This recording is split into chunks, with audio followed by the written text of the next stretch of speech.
ಐತಿಹಾಸಿಕ ಐಹೊಳೆ ಗ್ರಾಮ ಸ್ಥಳಾಂತರ ಯಾವಾಗ ಅನ್ನುವಂತಹ ಪ್ರಶ್ನೆ ಎದುರಾಗ್ತಾ ಇದೆ. ಯಾಕಂದ್ರೆ ಐತಿಹಾಸಿಕ ಸ್ಮಾರಕವನ್ನ ಉಳಿಸೋದಕ್ಕೆ ಅಂತ ಗ್ರಾಮದಲ್ಲಿ ಯಾವುದೇ ರೀತಿಯಲ್ಲೂ ಕೂಡ ಹೊಸ ಮನೆ ನಿರ್ಮಾಣ ಆಗಿರಬಹುದು ಅಥವಾ ಮನೆಗಳನ್ನು ನವೀಕರಣ ಮಾಡುವಂಥದ್ದಾಗಿರಬಹುದು, ಇದೆಲ್ಲದಕ್ಕೂ ಕೂಡ ಫುಲ್ ಸ್ಟಾಪ್ ಹಾಕಲಾಗಿತ್ತು.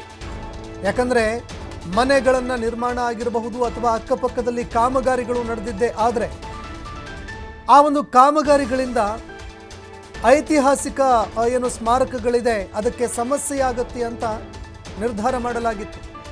ಕಳೆದ 1 ದಶಕದಿಂದ ಗ್ರಾಮಸ್ಥರ ಬೇಡಿಕೆ ಈವರೆಗೂ ಕೂಡ ಈಡೇರ್ತಾನೇ ಇಲ್ಲ. ಮನೆಗಳನ್ನು ನವೀಕರಣ ಮಾಡೋದಕ್ಕಾಗ್ತಾ ಇಲ್ಲ, ದುರಸ್ತಿಗೆ ಪುರಾತತ್ವ ಇಲಾಖೆಯಿಂದ ಅನುಮತಿನೇ ಸಿಗ್ತಾ ಇಲ್ಲ. ಹೀಗಾಗಿ ಶಿಥಿಲಾವಸ್ಥೆಗೆ ತಲುಪಿರುವಂತಹ ಮನೆಗಳಲ್ಲೇ ಗ್ರಾಮಸ್ಥರು ವಾಸ ಮಾಡ್ತಾ ಇದ್ದಾರೆ. ಚಾಲುಕ್ಯರ ಐತಿಹಾಸಿಕ ಸ್ಮಾರಕಗಳನ್ನು ಹೊಂದಿರುವಂತಹ ಗ್ರಾಮ ಈಗ ತಮ್ಮ ಮನೆಗಳನ್ನು ನವೀಕರಣ ಮಾಡೋದಕ್ಕೆ ಆಗದೆ ಅದೇ ಒಂದು ಶಿಥಿಲಾವಸ್ಥೆಗೆ ತಲುಪಿರುವಂತಹ ಮನೆಗಳಲ್ಲೇ ವಾಸ ಮಾಡುವಂತಹ ಪರಿಸ್ಥಿತಿ ಎದುರಾಗಿದೆ. ಐಹೊಳೆ ಗ್ರಾಮದಲ್ಲಿ ಚಾಲುಕ್ಯರ 120ಕ್ಕೂ ಅಧಿಕ ಸ್ಮಾರಕಗಳು ಇದ್ದಾವೆ.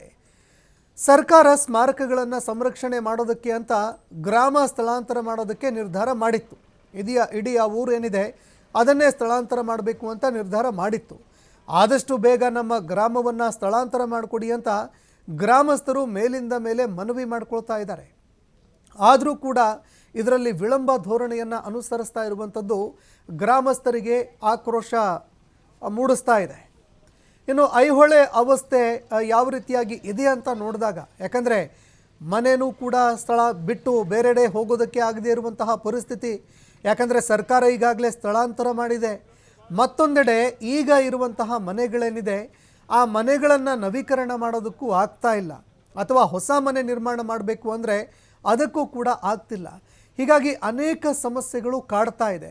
ಈ ಸಮಸ್ಯೆಯಿಂದ ಬಳಲ್ತಾ ಇರುವಂತಹ ಐಹೊಳೆ ಗ್ರಾಮ ಏನೆಲ್ಲ ಅವಸ್ಥೆಯನ್ನು ಹೊಂದಿದೆ, ಏನೆಲ್ಲ ಸಮಸ್ಯೆಗಳು ಕಾಡ್ತಾ ಇದೆ ಅಂತ ನೋಡಿದಾಗ ನೋಡಿ, ಐಹೊಳೆ ಗ್ರಾಮದಲ್ಲಿ ಒಟ್ಟು 800ಕ್ಕೂ ಅಧಿಕ ಮನೆಗಳಿದ್ದಾವೆ. ಅಂದರೆ ಇಡೀ ಗ್ರಾಮದಲ್ಲಿ ಒಟ್ಟು 800ಕ್ಕೂ ಅಧಿಕ ಮನೆಗಳನ್ನು ಹೊಂದಿದ್ದಾರೆ ಗ್ರಾಮಸ್ಥರು. ಈ ಮನೆಗಳನ್ನು ಸ್ಥಳಾಂತರ ಮಾಡೋದಕ್ಕೆ ಅಂತ ಬೇರೆಡೆಗೆ ಸ್ಥಳಾಂತರ ಮಾಡೋದಕ್ಕೆ ರಾಜ್ಯ ಸರ್ಕಾರ ನಿರ್ಧಾರ ಮಾಡಿತ್ತು.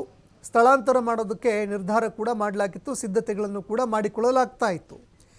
ಈ ಎಲ್ಲ ಮನೆಗಳನ್ನು ಒಂದೇ ಕಡೆ ಸ್ಥಳಾಂತರ ಮಾಡುವಂತೆ ಗ್ರಾಮಸ್ಥರು ಆಗ್ರಹ ಮಾಡಿದರು. ಬೇರೆ ಬೇರೆ ಕಡೆಗೆ ನಮ್ಮನ್ನು ಸ್ಥಳಾಂತರ ಮಾಡಬೇಡಿ, ಒಂದೇ ಜಾಗದಲ್ಲಿ ಜಾಗವನ್ನು ಗುರುತು ಮಾಡಿ ನಮ್ಮನ್ನು ಸ್ಥಳಾಂತರ ಮಾಡಿ ಅಂತ ಗ್ರಾಮಸ್ಥರು ಮನವಿ ಮಾಡಿಕೊಂಡಿದ್ರು. ಮಳೆಯಿಂದಾಗಿ ಐಹೊಳೆ ಗ್ರಾಮಸ್ಥರ ಮನೆಗಳು ಸೋರ್ತಾ ಇದೆ. ಯಾಕಂದರೆ ಮನೆಗಳನ್ನು ನವೀಕರಣ ಮಾಡೋದಕ್ಕಾಗ್ತಾ ಇಲ್ಲ, ಮನೆಗಳನ್ನು ಮರು ನಿರ್ಮಾಣ ಮಾಡೋದಕ್ಕಾಗ್ತಾ ಇಲ್ಲ ಅಥವಾ ಹೊಸ ಮನೆಗಳನ್ನು ಕೂಡ ನಿರ್ಮಾಣ ಮಾಡೋದಕ್ಕೆ ಆಗ್ತಾ ಇಲ್ಲ. ಹೀಗಾಗಿ ಹಳೆಯದಾಗಿರುವಂತಹ ಮನೆಗಳು ಸೋರ್ತಾ ಇದ್ದಾವೆ. ಈ ಕಾರಣಕ್ಕಾಗಿ ಗ್ರಾಮಸ್ಥರು ಪರದಾಡುವಂತಹ ಒಂದು ಪರಿಸ್ಥಿತಿ ನಿರ್ಮಾಣ ಆಗ್ತಾ ಇದೆ. ಆದಷ್ಟು ಬೇಗ ಪುರಾತತ್ವ ಇಲಾಖೆ ಒಂದೋ ನಮ್ಮನ್ನು ಸ್ಥಳಾಂತರ ಮಾಡಬೇಕು, ಇಲ್ಲವೇ ನಮ್ಮ ಮನೆಗಳನ್ನು ನವೀಕರಣ ಮಾಡೋದಕ್ಕೆ ಅವಕಾಶ ಮಾಡಿಕೊಡ್ಬೇಕು ಅಂತ ಈಗ ಆಗ್ರಹ ಮಾಡ್ತಾ ಇದ್ದಾರೆ. ಈ ಬಗ್ಗೆ ಮತ್ತಷ್ಟು ಮಾಹಿತಿ ಕೊಡ್ತಾರೆ ಪ್ರತಿನಿಧಿ ಗುರು ಹಿರೇಮಠ್, ಫೋನ್ ಸಂಪರ್ಕದಲ್ಲಿ ಜಾಯ್ನ್ ಆಗಿದ್ದಾರೆ. ಗುರು ಹಿರೇಮಠ್, ಬಾಗಲಕೋಟೆ ಐಹೊಳೆ ಐತಿಹಾಸಿಕ ಪ್ರಸಿದ್ಧ ಸ್ಥಳ, ಆದರೆ ಗ್ರಾಮಸ್ಥರು ಈಗ ಪರದಾಡುವಂತಹ ಪರಿಸ್ಥಿತಿ ನಿರ್ಮಾಣ ಆಗ್ತಾ ಇದೆ. ಏನೆಲ್ಲ ಸಮಸ್ಯೆಗಳನ್ನು ಎದುರಿಸ್ತಾ ಇದ್ದಾರೆ ಗ್ರಾಮಸ್ಥರು, ಈ ಬಗ್ಗೆ ಮತ್ತಷ್ಟು ಮಾಹಿತಿ ಕೊಡೋದಾದ್ರೆ?